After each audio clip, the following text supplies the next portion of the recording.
Remember when we thought 2021 was gonna be much better than 2020?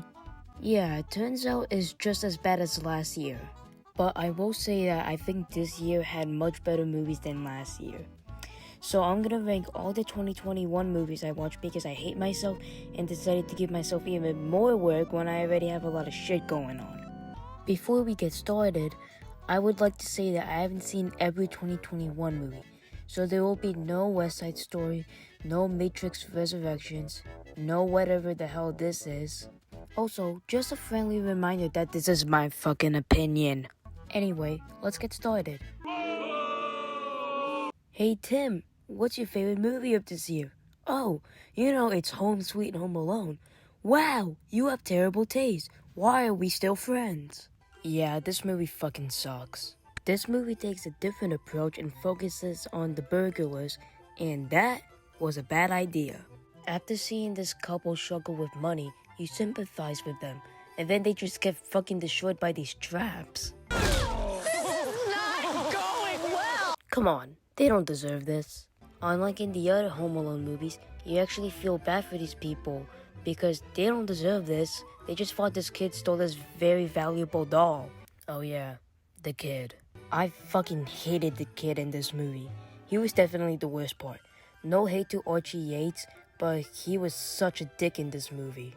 There is a scene where he tried to take a toy from a church that was gonna give the toy to children in need, and you're just like, what the hell? This kid is a douchebag. The only good part about this movie was the Buzz cameo and when the credits started playing. I really liked Tom and Jerry, and I was really excited when I heard they were making a movie. But when I saw the final product, it made me question my life choices. This movie is terrible. It's not even a Tom and Jerry movie. It's just a normal movie with Tom and Jerry slapped on there just for the hell of it. They're not even the main characters. They're pretty much just there doing their own thing. I don't even know if little kids will like this movie. The only good parts of this movie is when Tom and Jerry are doing what they do best. Also, this movie came out this year, yet it feels like a 2010s movie. If anybody tries to make a live-action movie of Octonauts, then I swear to God... You almost got the cheese touch. Andrew, if you're watching this, then I'm sorry. This movie was just meh. Just meh. The animation is beautiful, I will say that. But the movie is 53 minutes long. The movie is 53 minutes long, which is very short, which means they had to cut out a lot of stuff. For example, the school play. Where is that? So basically, it's very rushed. Also, 3D Manny literally looks like a human giraffe that got thrown off a cliff. LeBron James. Alright, people might hate me for this, but I think Space Jam: A New Legacy was alright. I do agree when people say that it feels like a giant advertisement and that they don't even play basketball, but it was a fun movie. That ending kinda sucked though, and there are some cringe moments. But if you wanna hate me for liking this movie, then you can kiss my 13-year-old ass. This movie was alright. The main reason why this movie exists is to show Mikey Boy gets some cool kills. I mean, it's in the title, you dumbass. Also, some of the dumbest character decisions in horror movie history are made in this movie. That ending did not go how I expected, I'll say that. I don't have much to say about this movie, so I'll move on. It's about drive, it's about power. We stay hungry, we devour. Dwayne Johnson has a pet jaguar, and this movie is based on a Disney ride. That's all you need to know. This was way better than the first movie, but I don't really like how they were going for a more comedic effect. I did like Woody Harrelson as Cletus Cassidy though. He was the best part. A big problem I did have with this movie is that it was really short. From what I've heard, it is the shortest Marvel movie. So, of course, a lot of things are gonna be rushed. But everything else was alright, nothing too special. I do think this movie is overhated as hell. Speaking of overhated movies, I don't think this movie deserves the hate at all. It was actually alright. But I do think it would have worked better if it was 2 movies instead of 1. I do think that these alien things are fucking stupid though. Wait. The guy who plays Pennywise played the alien? What a waste of a good actor. Also, the big twist of the movie I saw coming a mile away. It was honestly kind of obvious, but it kinda hurt. Kingo is the best internal, meanwhile Sprite is the worst. So overall, not the worst MCU movie. Have you guys even seen 4 too? Such a poser. After taking 572 years to come out, we got Black Widow.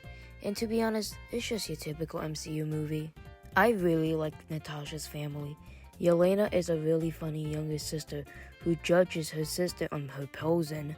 This thing that you do when you whip your hair when you're fighting with the arm and the hair and you do like a fighting pose. Red Guardian is just a really enjoyable guy and I loved every second of him. I also liked Melina. I liked it moving on. A problem I do have with this movie is that I don't think it was a good send-off to Natasha Romanoff. Even Scarlett Johansson said it herself. It wasn't a good send-off to her character. And also, Taskmaster. Was that the bite of 87? Don't hate me for putting this above 2 MCU movies. I think this was a pretty solid horror movie. The concept of a janitor getting stuck in a place with animatronics with the soul of serial killers is pretty good. I think the reason why I enjoyed it so much is because I watched 3C Films update videos on this movie and it got me pretty hyped for it. I do think the movie is really cheesy and I do question how Nicolas Cage can rip these animatronics apart so easily. So overall, a fun horror movie. And no, it is not a FNAF ripoff, you dumb motherfucker. Not gonna lie, I completely forgot this movie came out this year. It was pretty good. I was rooting for Kong in this movie even though he was getting his monkey ass kicked by Godzilla. I also wasn't a big fan of Mechagodzilla's design. I think they should have used the Ready Player One design. So overall, a pretty good movie. Eat this! Oh yeah, a My Hero Academia movie came out this year. It's totally not like I forgot about this movie's existence, which caused me to change the script and re-edit some of the parts in this video because this is the one movie I always forget during this piece of shit year. At number 12, we have Sword Art Online, Progressive Era of Starless Night. Whoever thought of that name needs to be fired! In my opinion, the only good part of Sword Art Online is the first season. Maybe that's because that's the only season I watched, but whatever. So when I heard they were making a movie where it takes place in the Sword Art Online game, but in Asuna's point of view, at that time I realized I ran out of fucks to give because I don't care about SAO. But my brother Aries forced me to watch it and man am I glad he did. It was a good movie. My problem is that they added new scenes that weren't in the first season, which made a bunch of stuff very confusing, but overall, it was a pretty good movie. I don't give a fuck about what you say. Ghostbusters Afterlife is a good movie. Alright, sure. As a regular movie, it's alright. But as a tribute to Harold Ramis, it's fucking incredible. Paul Rudd is one of the best parts about this movie, and seeing the original Ghostbusters come together one last time was amazing to see. And that ending.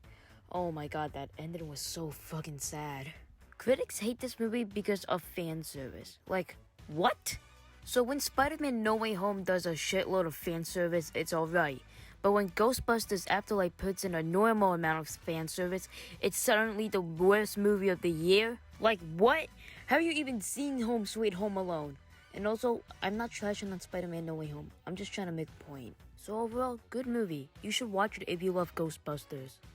Lights up on Washington Heights up at the bridge. This movie is good. The performances are amazing, the dance sequences are also amazing, and the songs are such a pop, but of course they are. The songs are made by Lin-Manuel Miranda. Also, there's a Hamilton reference in there, and if you know me, then you know that I love me some Alexander Hamilton. That didn't sound... It's a good movie, you should watch. Let's move on. They're singing happy birthday. As soon as I found out Lin-Manuel Miranda was directing this movie and Andrew Garfield was starring in it, I immediately knew I had to watch this movie. And I wasn't disappointed. The songs are amazing, and Andrew Garfield is amazing as Jonathan Larson. I'll say it right here, Andrew Garfield gives one of the best performances this year. If he doesn't get an Oscar, hell, if he doesn't get nominated for an Oscar, then I will do something very illegal. Also, there are some cameos in there that made me happy. That first song is still repeating in my head. They're singing happy birthday, you just want to lay down and cry. Silenzio Bruno! Silenzio Bruno! It's a Pixar movie. What did you expect? The animation in this is absolutely beautiful, and the performances are really good. Jack Dylan Grazer as Alberto is probably one of the best performances in the movie. It's such a shame Disney made this a Disney Plus film only. And that scene where Alberto reveals he's a sea monster and Luca betrays him, oh god, it's so powerful! This movie has a simple story, but it's still a good one. I don't have much to say about it, so I'll move on. I liked when the parents pushed the kid in the water. Always pays their taxes, not Batman. My god, this was a huge improvement from the first Justice League movie. This takes the 2017 Justice League movie and takes it to a garbage dump and burns it with a flamethrower like Elon Musk. This would be my favorite DC movie if it wasn't 4 fucking hours long. But overall, this is a really good movie, and it upsets me that the 2017 one is the one we got instead. Restore Snyderverse, goddammit! Originally, this was at number 9, but after getting more time to appreciate it, I decided to put this at number 6. Encanto is a really good movie with amazing music made by Lin-Manuel Miranda. I watched it on Christmas Eve, and that made it even better. The animation is beautiful, but it's Disney, so it's not surprising. This grandma's an asshole though. We Don't Talk About Bruno is one of the best Disney songs ever. Fight me. 7 full of fine, rats along his back. I could be brown, I could be blue, I could be violet sky. Yeah, that's right. I put this over Encanto and Zack Snyder's Justice League. I don't care. I know what I did. And no, I don't enjoy this movie because it's a movie that takes place in a video game. I enjoyed this movie because it's a good movie. Well, it's probably because I watched this on my birthday with my friends. Yeah, I know. Surprising. I have friends. Anyway, this movie is really good, and it's also very hilarious. Ryan Reynolds and what the fuck? How do you pronounce his name? Oh, okay. Ryan Reynolds and Taika Waititi are the best parts about this movie. Overall, a very good movie that you should watch. Bird. This was a huge step up from the first movie. This movie was so goddamn good. The performances were amazing. I did not expect to like Ratcatcher so much. And also, James Gunn managed to make me give a shit about Rick Flag. I also really liked Harley Quinn in this movie. King Shark though. Oh my god, I love King Shark. Hands down, best member. Fight me. Also, this thing is disgusting. I hate this thing. There's so much suspense in this movie. You literally don't know who would live, who would die, and who would tell your story. Yes, I needed to add a Hamilton reference. Overall, a really good and really funny movie. I did not expect to like this so much. I think it's one of the best origin movies in the MCU. Hell, one of the best MCU movies. It's hilarious, the action is amazing, and just a really good movie. Also, the Mandarin is amazing. Also, I need to bring this up. There's a scene that features the song Old Town Road, and Old Town Road was technically released in December 2018. And Infinity War took place in April 2018, which means it's confirmed that Lil Nas X survived the snap. You heard it here, folks. Lil Nas X survived the snap. This came out in 2021 in America, which means I have to talk about it. I don't care that they repeated the entire movie in episodes in season 2. This is still great. Oh, they were asleep for like half the movie. Who cares? The animation is beautiful and the fight scenes were fantastic. And that ending, oh my god, that ending almost had me in tears. Yes, I know, very surprising. I can feel emotions too. And finally, the movie taking the #1 spot is, you probably saw this coming, Spider-Man No Way Home. Come on, are you really surprised? If you saw the movie, then you know why. Wow, Taken. So you're just not gonna explain why Spider-Man No Way Home is at #1? You lazy fuck. Shut up. I'm tired, alright? So 2021 had some really good movies that are not Home Sweet Home Alone. I'm sorry. I just really hate that movie. So 2021 had some really good movies. And 2022 will also have some really good movies.